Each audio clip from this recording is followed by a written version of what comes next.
So in our starter problem, we had the square root of 11 on the hypotenuse. And it was not a 30, 60, 90. It was a 35, 90. And then what's the other angle got to be? 55. Okay. And when I asked the kids to figure out this side and that side, all right, I'm going to call this side A and this side B. You could have done it reverse. It wouldn't matter. A and B don't matter. C is the really important one. And that's going to come up again, especially in the law of cosines. The C angle, because the law of cosines has cosine of C in the equation, the angle they give you needs to be C. Okay? All right, so in this problem, the angle they gave us didn't need to be C. But in law of cosine problem, it does. All right, so then I'd like to save a bunch of time here. I got to show people that are stuck at home, though. You would have done sine of 35 is equal to A over the square root of 11. That would have been a good way to do it. Multiply both sides by square root of 11. And I know you might not have done it that way, but it would be a way to do it. And then that's that 3.31 times the sine of 35. Remember, you don't have to hit the end parentheses there. And you get 1.9. Raise your hand if you had 1.9 as one of your sides. Okay, good. The smallest side would be 1.9. And save me some time, please. Patrick, what did you get for the B side? I got 2.72. Anybody variable? Right, 2.7. Oh, did you say 2.7? Okay. There's a few. Raise your hand if you had 2.7. That is everybody. Okay, good. It's really important that you play along with those little games, because if only 2 people raise their hand, it makes me think, well, then that's wrong. Okay, so we've got these 3 sides. What should be true about them? A squared plus B squared equals C squared. All right, now, I'm going to tweak this problem a little bit, and I want you to tell me if I'm going to make this one of those triangles where it's the indeterminate case, the ambiguous case, then we won't know how long B is, and they would tell us a length for A. Can you tell me how long the A would be if they were going to say, make this the ambiguous case, as in ambiguous about where that side is going to be?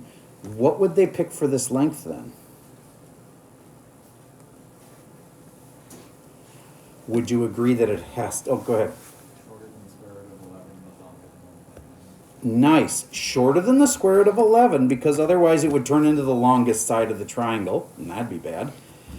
And bigger than 1.9, because if it was anything smaller than 1.9, the triangle couldn't exist. So what is something that is just bigger than, well, how about instead of going with just tiny bit bigger, which would be 2.0? Well, what the heck? Let's do that. 2.0 will work. Okay? So everybody say that this green side is 2.0. Figure out all of the angles in all of the triangles then. If this side is 2.0, that means the other side that's just like it is 2.0. Figure out all of the angles in all of the triangles.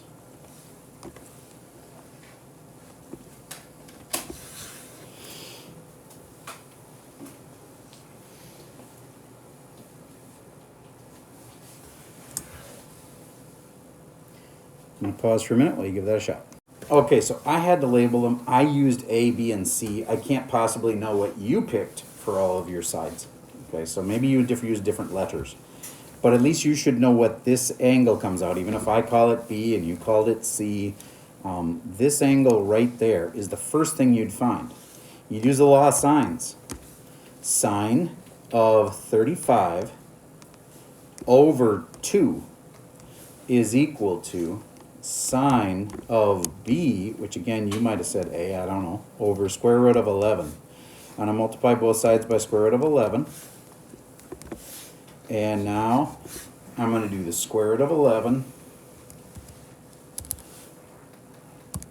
times, got to be careful that you don't put everything under the square root. So you like arrow to the right to get out from under the square root. Square root of 11 times sine of 35.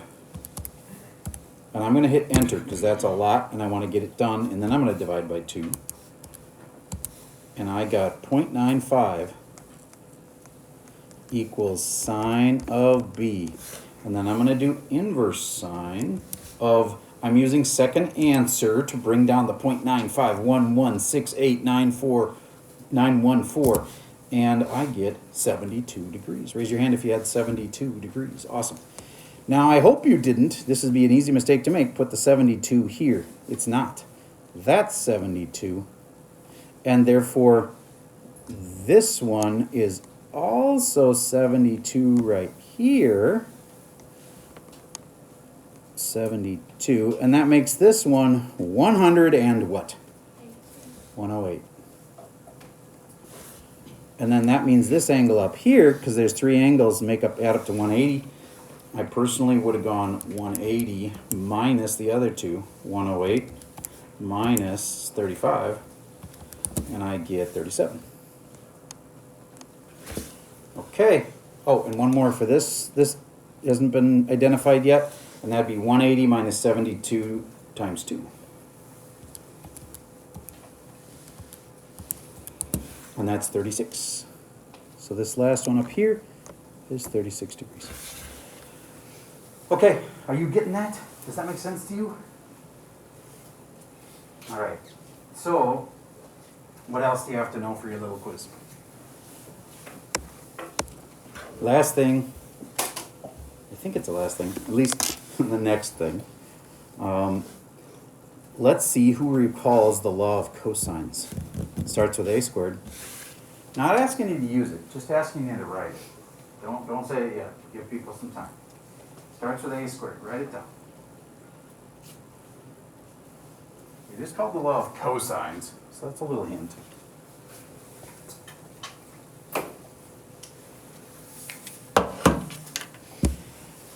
All right.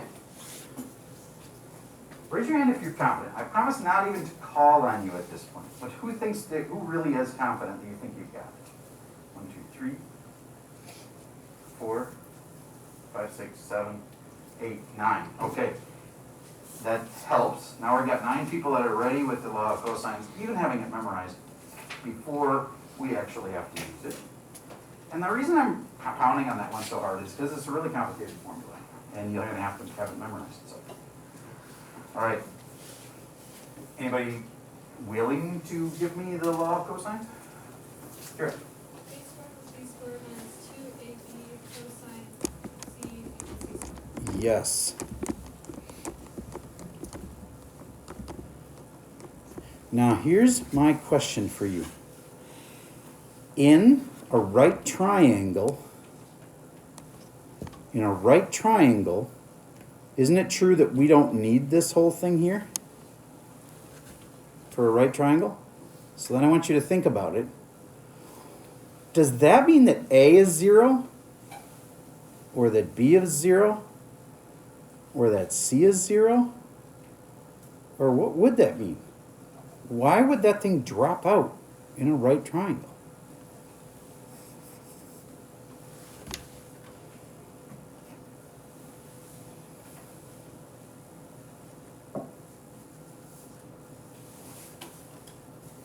All right, I'm going to give you this. In a right triangle, you have a 90-degree angle. Yes, Soren? Well, the cosine of 90 is 0. The cosine of 90 is 0. That's it. That's why when we do a right triangle, we don't need to use this formula because the cosine of 90 would be 0. The whole thing would drop out, and then it's just a squared plus b squared equals c squared. Try it, everybody. Type in cosine 90. Hit enter. Yes? So why is it 0? Why is cosine of 90 0? Okay. I'm going to just briefly show you the graph of cosine. This is what cosine looks like. And it bounces up and down between 1 and -1, but cosine also hits 0 sometimes. Guess what angle, the angles are down here, guess what angle that is right there? It's 90 degrees. This is cosine. Cosine of 90 degrees is 0.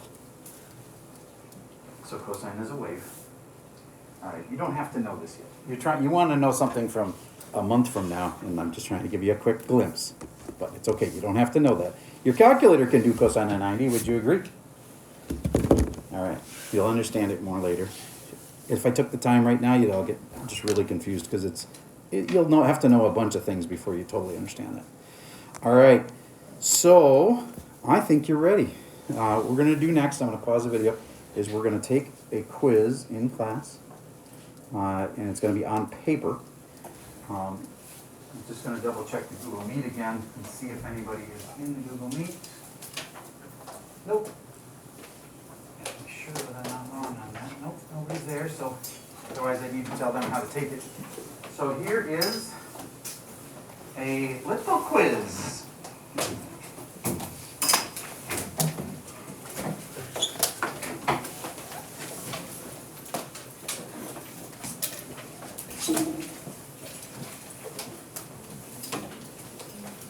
Still liking the sanding?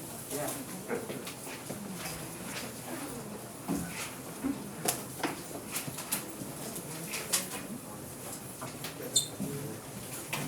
Pencil? Oh, sorry, yes, that'd be a good shape. Take my blue one. It has the same keys as you're used to. Oh.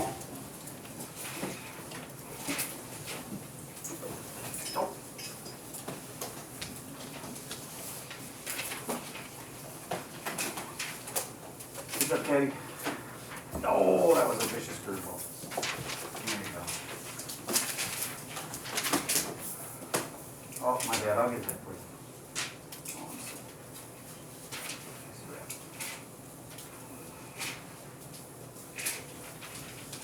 Shirt trying, just a classy shirt. I see myself buying that one. All right. You can totally use the calculator. It says round to 2 decimal places if necessary. So in other words, if you get a decimal answer, round it to 2 decimal places.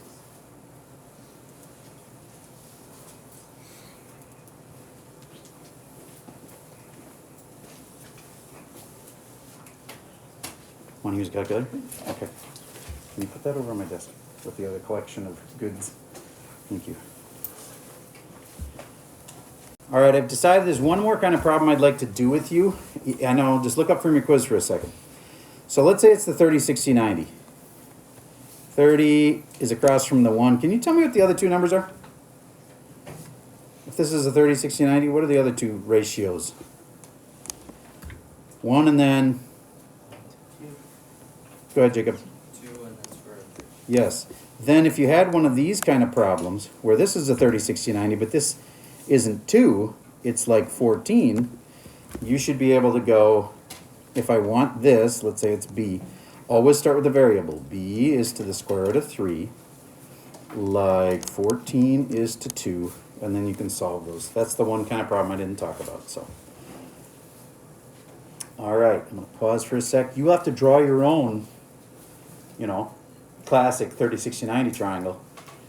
If I'm grading a test that does badly, I'm going to guess it's because they won't draw in their own little 30, 60, 90 or their own little 45, 45, 90, because that would really help. Okay, one more thing I would like to prepare you for is if I give you just a kind of a normal right triangle, and this side is 37 degrees, and this side is 4, I hope that it'd be easy for you to find like the hypotenuse. So just a reminder, you would go sine of 37. Is it always sine? No, I just happen to have the opposite and the hypotenuse right now, so that's why I picked sine. Otherwise, I might have done cosine or tangent. Sine of 37 is 4 over h. And then to solve that, I would multiply both sides by h. And then I would divide both sides by sine of 37. H is equal to 4 over sine of 37 degrees. So that's exact answer, and then we'd use a calculator to divide that out. So, all right, that's what we practiced today, and then we had a quiz on that, and then the kids took the quiz in class. If you're absent today, you're going to take it as a PDF.